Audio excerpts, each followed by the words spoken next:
So a few weeks ago, an aspiring comedian by the name of Luis Gomez Jr. was on the Joe Rogan show talking about various things, but one of the things that he was talking about was a story called, it's now been coined, 3-Day Acid Trip.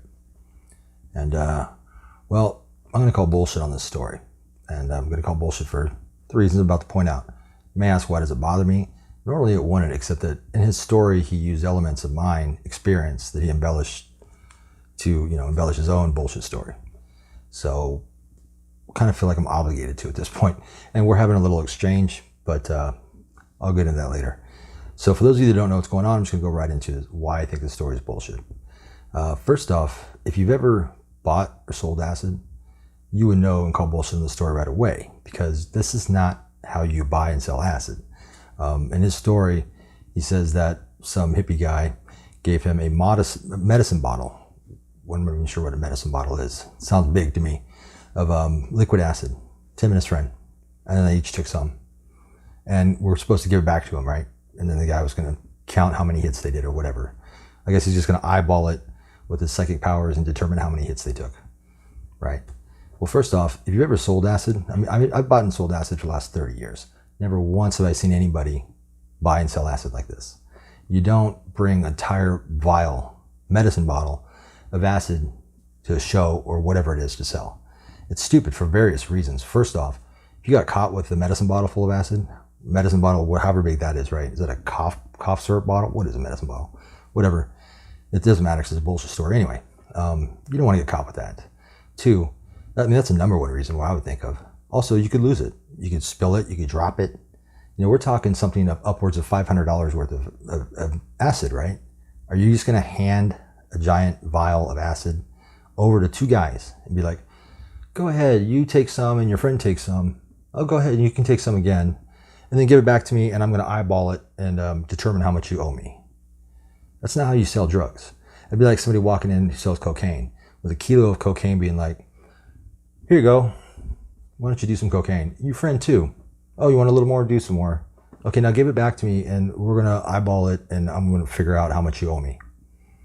Ridiculous. That's ludicrous. That's not how you sell drugs. And acid, if you sell acid, you put the acid on something, usually tabs, right? So you can count them: 1 tab, 2 tab, 3 tab, pieces of candy, right? Whatever, right? So you can actually quantify how much you sold, right? It's easy. It makes sense. And you don't have to carry around $500 to $1,000 worth of fucking acid, begging to get caught, right? That right there is the first element of the story. That's complete and utter bullshit, right? It's unfathomable that any drug dealer would do that. So I can understand why Gomez might think that the majority of the listeners who listen to this story aren't going to make that conclusion because they don't buy and sell drugs, because probably the majority of people who listen to it don't buy and sell drugs. So I can kind of see why, people may overlook that, but I'm here to tell you that's not how you sell drugs, especially acid. Something that you can't really count. You can't really weigh acid to determine how much these guys just took either. So I don't even know how this guy was supposed to figure out how much to charge them. If it was $3 a hit, okay, was he going to sit there and count how many drops they put in their mouth? No, you can't. That's impractical. So the whole idea that somebody would hand over this much acid to two guys and then have them expect that they would even give it back, right? Because a lot of people would just say, well, thanks, and walk off with $500 to $1,000 of acid.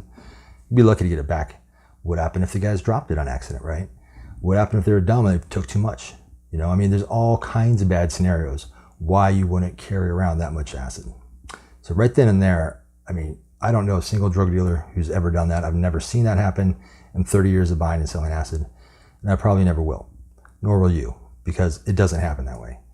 So for the people who believe this story, either A, have never bought and sold drugs, B, are completely gullible and naive and lack any critical thinking skills, C, are just like totally gay for this Gomez guy.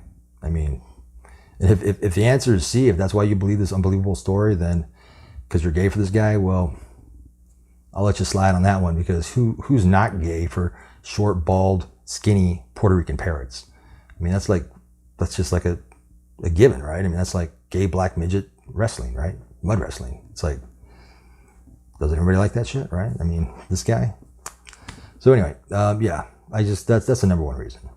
Second reason is he got on Joe Rogan with the intention of telling this story, right? Well, how come then when Joe Rogan, the first question that Joe asks is like, what was that like? Basically saying, what was that like taking that much acid? What was that like? And Luis Gomez Jr. was like, I can't remember. He stuttered, paused, stuttered, and then says, I can't remember. Like, this guy was getting up on Joe Rogan, one of the most well-known podcasts, right?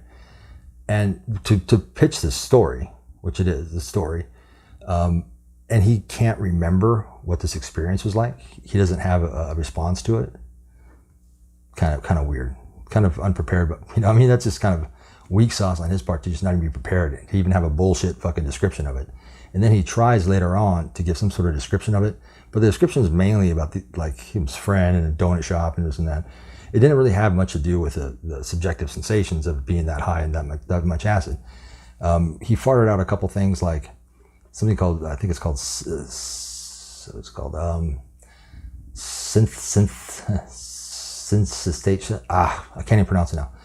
Synesthesia, something like that. Synesthesia. It's basically when you like smell sounds or like you can hear colors. It's like when your senses get crossed with each other. He said something about like that, like I could smell the chair, or he said something like that, which is like so cliche. Like if you watch any big LSD documentary on YouTube, it basically will touch upon that. Like that's a well-known, I don't know why, because I've never experienced it, but it's well-known, repeated, alleged description of being high on acid, is that your senses get crossed and you can see sounds and smell colors and shit like that. So that you can look up on, I'll put a couple links in the description of some, the first couple of documentaries I looked at on YouTube, I found it right away. So he's throwing these random descriptions out there after he says he can't remember what it was like. And they're just cliche shit that he found off of the internet, right? Off of YouTube. That, and he couldn't remember what it was like. That, and he pinched elements of my experience, the 30 hits of acid, probably the most well-known trip report on YouTube, to embellish his fucking bullshit story. I mean, with the hippie and the eyedropper, the duration of the trip, all that came directly from my video. Now, I know a lot of you will say, oh, it's just a similarity, it's coincidental. Well, it could be, because I don't by any means think I'm the only one that's taking acid from a hippie, and nor do I think that I'm the only one that's taken an excessive amount of acid on accident by any means. I'm sure it's happened, I'm sure it's happened to others too, but it's not happened to this guy. This guy, I doubt, has even bought acid. If he has, I mean, I don't know why he'd be that stupid to think the people listening would be that stupid to actually believe that some fucking guy is just going to hand over a giant medicine bottle full of liquid acid and expect him and his friend to take it, to be able to quantify it, and then give them an amount of what they owe. I mean, it just doesn't make any fucking sense. I'm calling bullshit on the story, and anybody that's bought and sold acid would call bullshit on it too.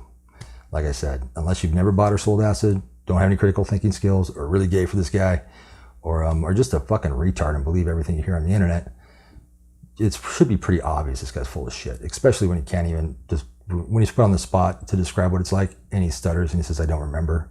It's like, well, then why the fuck did you bring the story up in the first place? It's bullshit. I stand by it. It's bullshit. Me and my buddy Dan Doherty, we got a medicine dropper, this fucking hippie kid, this county, which is right outside of New York City. We used to drive up to Albany because there was a guy that would get it up there, and we would fucking pick it up when he had it, and he had it like twice a year.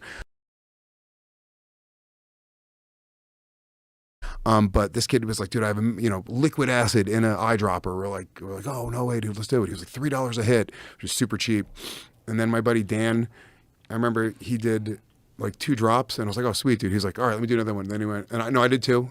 And then he was like, I want to do another one. And then he went and squirted it. And I went, holy shit, dude. I was like, well, I can't let you do that by yourself. And I went, oh my God. We gave it back to the guy, and he looked how much was left in it. He was like, dude, he was like, don't pay me.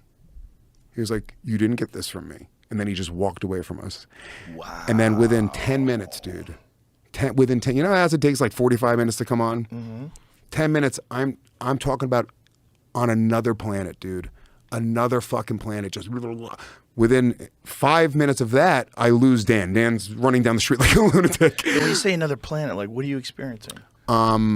Just extreme, like, I don't even remember most of the trip, but I remember I saw a friend and they got in their... And this hippie guy comes up to me, and I don't remember his name, but I'm familiar with his face. He's like, thanks, man, for the fucking food all the time, you know? And he was high as fuck. He's like, you want a fucking trip tonight, man? And I was like, maybe 18. Me and my buddy Dan Doherty, we got a medicine dropper, this fucking hippie kid, this fucking real big known hippie in my... I was off the next day or two, so I was like, sure, man. He's like, open your mouth. And stupidly I did, and he had an eyedropper, and he squirted a bunch of fucking acid in my mouth. Like, I could feel it. And you're not supposed to. I could feel the shit running down the back of my throat. And I was like, dude, what the fuck? He's like, oh man, you're gonna be high. That was like 20 or 30 hits. But this kid was like, dude, I have liquid acid in an eyedropper. We're like, oh no way, dude, let's do it. He was like $3 a hit, which is super cheap. And then my buddy Dan, I remember he did like 2 drops, and I was like, oh sweet, dude. He's like, all right, let me do another one. And then he went, and I did 2. And then he was like, I want to do another one. And then he went and squirted it. And I went, holy shit, dude. I was like, well, I can't let you do that by yourself. And I went, oh my God. it. We gave it back to the guy, and he looked how much was left in it. He was like, dude, he was like, don't pay me. He was like, you didn't get this from me. And then he just walked away from us. Wow. The acid, man. I got on the fucking bus, and it kicked in. You know, usually it takes like an hour to kick in and shit. No, this kicked in like 20 minutes. So I'm kind of fucked. And you know how... And then within 10 minutes, dude, within 10, you know how acid takes like 45 minutes to come on? Mm-hmm. 10 minutes, I'm talking about on another planet, dude. Another fucking planet, just... Like, and I was high for like 2 days. It kind of sucked. I started to get worried after a while because I was like, am I ever gonna not be high on acid? Like, you know. And I tripped for 2 full days, 48 hours straight. Didn't. Shit kind of breeze. You know, the colors are brighter. You know, you see tracers and shit. Not on 20 or 30 hits. You don't. You lose your fucking mind, man. Like I almost went blind. I was hallucinating so hard. I was seeing just shit like melt before my eyes. I couldn't read. My whole frame of vision was like constantly like shifting like that. I was like, what the fuck? And I missed my bus stop because I was high as fuck. I got off at the wrong bus stop, and I was only like maybe a mile away from my house, right? But I was so high I couldn't even fucking walk straight, man. I ended up sitting next to the canal, talking to myself until the sun came up. And I peaked for like 5 or 6 hours, man. Not like 1 or 2 hours, like with a couple hits. I peaked like at least 5 or 6 hours. I lost all concept of reality and time. Within a lunatic. When you say another planet, like, what are you experiencing? Just extreme, like, I don't even remember most of the trip, but I remember.